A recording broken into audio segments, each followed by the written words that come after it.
Hello दोस्तों, मैं हूं दक्ष और आप सभी का वेलकम है मेरे पहले यूट्यूब वीडियो पे। तो आज हम इस वीडियो में एक लीड कोड का प्यारा सा क्वेश्चन सॉल्व करेंगे, कोडिंग करेंगे और लॉजिक को समझेंगे। अगर आप बिगिनर हो तो आप ये वीडियो ज़रूर देखना, अगर आप स्ट्रगल करते हो क्वेश्चंस में तो ये वीडियो ज़रूर देखना, और अगर आप प्रो हो तो भी ये वीडियो ज़रूर देखना और मुझे बताना अगर आपके पास बेटर अप्रोच हो तो चलिए, बिना किसी देरी की स्टार्ट करते हैं। Let's begin. ये ये हमारा क्वेश्चन है, ये मैंने सॉल्व करके रखा था लेकिन फिर से करते हैं हम इसको। हम्म तो अभी के लिए मैं ये कोड हटा देता हूँ, आपको बाद में दिखाऊंगा, पहले अप्रोच समझाऊंगा। तो सबसे पहले क्वेश्चन में लिखा है, given an array nums of size n, return the majority element. The majority element is the element that appears more than n by 2 times. You may assume that the majority elements always exist in the array. तो question कह रहा है कि हमें एक array दी है जिसमें बहुत सारे नंबर्स हैं, हमें उसमें एक मेजॉरिटी एलिमेंट बताना है। मेजॉरिटी एलिमेंट कौन सा होगा? जो एरे की लेंथ के हाफ टाइम से ज़्यादा होगा, और ये भी लिखा कि हमेशा मेजॉरिटी एलिमेंट होगा ही होगा।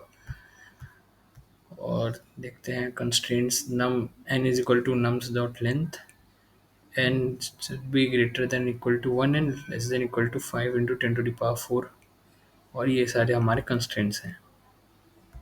इन्होंने कहा है कि हमें प्रॉब्लम को linear time and zero of one space में करना है, यानी कि कांस्टेंट स्पेस में सॉल्व करना है। ठीक है, ठीक है। सबसे पहले हमारे पास एक ब्रूट फोर्स अप्रोच दिमाग में आता है कि हम सारे नंबर्स को, जितने भी हमारे पास एलिमेंट्स हैं, सबको एक एक बार काउंट कर लें और फिर उसे कंपेयर कर लें n/2 के साथ कि कौन बड़ा है कौन छोटा है, और उससे हमें पता चल जाएगा कि कौन सा मेजॉरिटी एलिमेंट है। बट ये ब्रूट फोर्स तरीका है और उसका इसमें बहुत टाइम लगेगा। तो हमारे पास एक अप्रोच कहलाती है, एक एल्गोरिदम कहलाती है मूर्स, वो सॉरी प्रोनाउंसिएशन पे जज मत करना, Moore's voting algorithm for majority elements. तो इसके बारे में मैं आपको बताता हूँ। सबसे पहले एक मिनट में आपके लिए एक एग्जांपल पेस्ट कर देता हूँ, जैसे कि ये है।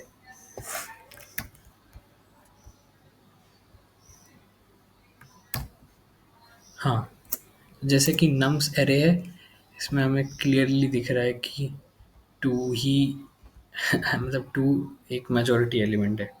तो सबसे पहले हमें करना ये है कि हमें हमें दो वेरिएबल लेने हैं। एक कैंडिडेट लेना है, कैंडिडेट एलिमेंट, और एक काउंट। तो हमें सबसे पहले कैंडिडेट को इनिशियलाइज करना है ज़ीरो से, और काउंट को भी इनिशियलाइज करना है ज़ीरो से। फिर अगर काउंट ज़ीरो है, सबसे पहले हम ये देखेंगे, अगर काउंट ज़ीरो है तो कैंडिडेट को हम इसकी ith वैल्यू की, हम उसको ith वैल्यू देंगे, like I is equal to zero, count is equal to zero and candidate is equal to zero, sorry zero.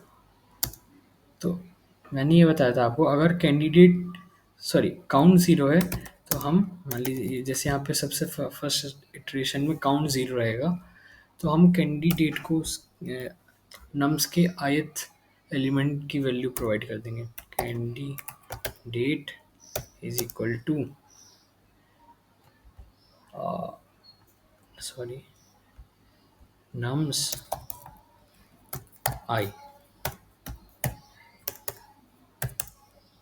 ठीक है। और सबसे, और हम एक वाइल लूप में, एक लूप में एंटर करेंगे और हम आइट्रेट करते जाएंगे, देखते जाएंगे कि अगर आई को बड़ा आई को हम इंक्रीमेंट करेंगे और देखते जाएंगे, अगर nums I is equal to, next iteration में हम चेक करेंगे, नेक्स्ट आइट्रेशन के लिए nums I equal to candidate. अगर ऐसा होगा, अगर वो उसके बराबर होगा तो हम काउंट को इंक्रीमेंट करते जाएंगे। और अगर अगर वो बराबर नहीं होगा तो हम काउंट को डिक्रीमेंट कर देंगे, यानी कि घटा देंगे। और अगर काउंट ज़ीरो हो जाता है तो फिर से हम वही प्रोसेस रिपीट करेंगे। तो मैं आपको इसका कोड करके बताता हूँ, ज़्यादा अच्छे से समझ में आएगा। सबसे पहले हमने ले लेते हैं count variable, int cnt is equal to zero. फिर हम ले लेते हैं एक एलिमेंट, इंट ईएली एलिमेंट। फिर हम करते हैं for int I is equal to zero, I less than nums dot size I plus plus if cnt is equal to zero. मैंने आपको पहली कंडीशन बताई थी, अगर काउंट ज़ीरो रहता है तो हम एलिमेंट को वैल्यू दे देंगे नम्स के ith पोजीशन पे जो है, ये दे देंगे। और फिर हम काउंट को 1 कर देंगे, क्योंकि हमने वैल्यू दे दी है इसलिए हम काउंट को 1 कर देंगे, यानी हमको पहला नंबर मिल गया है।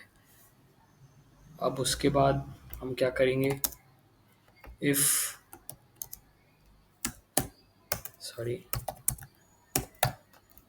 नम्स का आई जो है वो एलिमेंट के बराबर है, यानी कैंडिडेट के बराबर है, तो हम काउंट को इंक्रीमेंट करेंगे।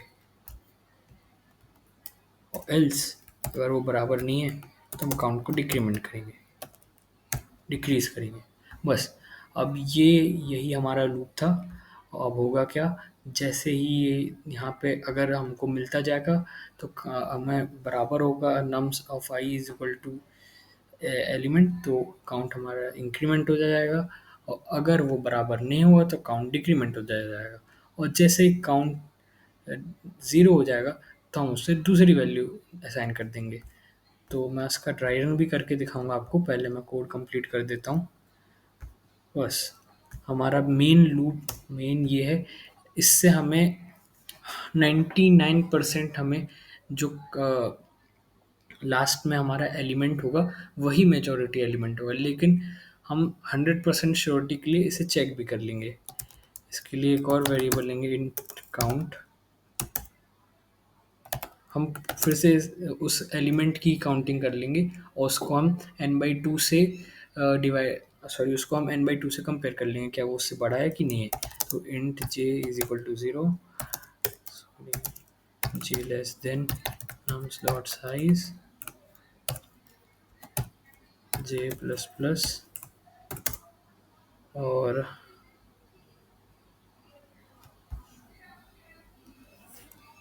if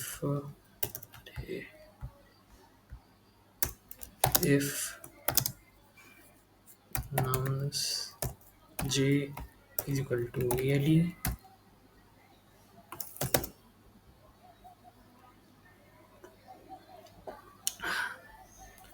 हम इसका काउंट को इंक्रीमेंट कर देते हैं, नीचे आते हैं। if count is greater than nums dot size divided by 2, अगर ट्रू है, अगर ये चीज़ ट्रू है तो हम रिटर्न कर देंगे एलिमेंट को, यही हमारा मेजॉरिटी एलिमेंट है। और जो अगर नहीं है तो इन्होंने यहाँ लिखा है कि नहीं लिखा है, आई गेस लिखा तो नहीं है, लेकिन हम इसे -1 रिटर्न कर देंगे। ज़रूरत नहीं पड़ेगी, क्योंकि उन्होंने जब कहा है कि इसमें मेजॉरिटी एलिमेंट रहेगा ही रहेगा, तो कोई ना कोई मेजॉरिटी एलिमेंट रहेगा, तो इसको रिटर्न करने का कोई मतलब नहीं। लेकिन अब जो कि यहाँ पे ये हमारा मेजॉरिटी एलिमेंट है तो वो इंट में है, तो हम इसे यहाँ पे रिटर्न करने के बजाय यहाँ रिटर्न कर देंगे, क्योंकि हमें कुछ तो रिटर्न करना ही पड़ेगा। कोई मतलब नहीं बनता है इसको रिटर्न करने का, क्योंकि ये कभी यूज़ ही नहीं होगा। चलिए इसको रन करके देखते हैं चल रहा है क्या। हाँ, स्पेलिंग मिस्टेक, अब चलना चाहिए। चल गया। एक और चीज़ इसमें हम टेस्ट केस में टेस्ट कर सकते हैं कि हम देख के देखते हैं कि अगर इसमें बराबर हुए तो लाइक 4 ये। अब देखते हैं इसमें क्या मिलता है मेजॉरिटी एलिमेंट। हमारे हिसाब से तो -1 ही आएगा क्योंकि हमने इसमें नहीं दिया there is no majority element case 3। ये तो इन्हीं का टेस्ट केस है, इनवैलिड टेस्ट केस। ये टेस्ट केस हो ही नहीं सकता क्योंकि उन्होंने कहा था हमेशा मेजॉरिटी एलिमेंट होगा ही होगा। तो चलिए मैं आपको इसका ड्राई रन भी करके दिखा देता हूँ, इस चीज़ का ड्राई रन करके दिखा देता हूँ और प्रूफ हो जाएगा क्योंकि कि हमेशा वो मेजॉरिटी एलिमेंट क्यों होगा। ड्राई रन करके दिखाता हूँ। ये था हमारा लूप, हमारा यहाँ पे काउंट 0 था और एलिमेंट डिक्लेयर किया था। ठीक है। तो सबसे पहले सबसे फर्स्ट यहाँ पे i is equal to zero है, i is equal to zero है सबसे पहली इटरेशन में। If count is equal to zero, जी हाँ काउंट तो ज़ीरो है, काउंट तो ज़ीरो है। तो अब element is equal to nums of i। तो यहाँ पे हमारा एलिमेंट क्या बन जाएगा, यहाँ पे हमारा एलिमेंट बन जाएगा, इसको यहीं पे रहने देता हूँ, नीचे लिख देता हूँ। हमारा एलिमेंट बन जाएगा यहाँ पे 2। ठीक है। और काउंट हो जाएगा 1। ठीक है। ये तो हो गई ये कंडीशन। अब आई आगे बढ़ेगा, आई 1 होगा, यहाँ पे आएगा आई। क्या आई क्या काउंट 0 है? नहीं, काउंट तो 1 है। तो क्या नम्स ऑफ आई यानी नम्स में फर्स्ट पोजीशन पे जो वैल्यू है क्या वो एलिमेंट के बराबर है? एलिमेंट 2 है और हमारा ये भी 2 है, सॉरी ये भी 2 है। तो मतलब क्या काउंट को हम इंक्रीमेंट करेंगे तो यहाँ पे काउंट हो गया 2। अब काउंट को इंक्रीमेंट करेंगे और अब i इज इक्वल टू 2 है, यहाँ पे आ गया। ये तो 1 है, ये तो 1 है। तो ना काउंट 0 है ना ये बराबर है, तो हम काउंट को डिक्रीमेंट कर देंगे, -1 कर देंगे तो ये 1 हो जाएगा। फिर से i हमारा 3 हो जाएगा, यानी कि यहाँ पे आ जाएगा। अब i 3 हो गया तो काउंट 0 नहीं है, काउंट 1 है। Nums of i is not equal to element ये भी नहीं है, तो काउंट फिर से हम डिक्रीमेंट कर देंगे तो ये हो जाएगा 0। अब i इज इक्वल टू 5 यहाँ पे आ गए, sorry i is equal to 4 यहाँ पे आ गए। अब हमारा काउंट फिर से 0 हो गया, तो हम एलिमेंट इज इक्वल टू हम नम्स i कर देंगे तो नम्स ऑफ यहाँ पे 4, ये हो गया 1। तो एलिमेंट हमारा हो गया 1 और काउंट हो गया हमारा 1। फिर देखेंगे कि आगे बढ़ाएंगे, i इज इक्वल टू 5 हो गया। अब यहाँ पे काउंट, सॉरी ये फिर से बराबर नहीं है, क्या बोलते हैं, ये काउंट 1 है और nums of i is not equal to element, तो हम क्या करेंगे डिक्रीमेंट कर देंगे। भाई ये फिर से 0 हो गया। अब हम यहाँ पे जाएंगे फिर से i इज इक्वल टू 5, मतलब लास्ट लास्ट एलिमेंट पे आ गया ये। भाई ये काउंट 0 हो गया। अब हमारा एलिमेंट क्या दिया यहाँ पे लास्ट में 2 है और ये काउंट क्या है हो गया 1 हो गया और हमारा लूप ख़त्म हो गया। अब हम मैन्युअली देखें अगर तो 1 2 3 4, 2 की 4 ऑकरेंसेज हैं और टोटल लेंथ क्या है 1 2 3 4 5 6 7। 7/2 इज इक्वल टू 3 एंड हमारे ऑकरेंसेज आ रहे हैं 4। बस वो ग्रेटेस्ट इंटीजर की बात कर रहा हूँ तो 3 बोला, इसलिए हमारा ग्रेटेस्ट मेजॉरिटी एलिमेंट आ गया 2। सही बात है। और इसको हम अगर यहाँ पे जाके चेक करेंगे तो इस कंडीशन से श्योर शॉर्ट हो जाएगा कि यही हमारा आंसर है, ये लास्ट वाली कंडीशन से। तो चलिए इस टेस्ट केस को हटा के देख और सबमिट करके देखते हैं, इसे हटा देते हैं।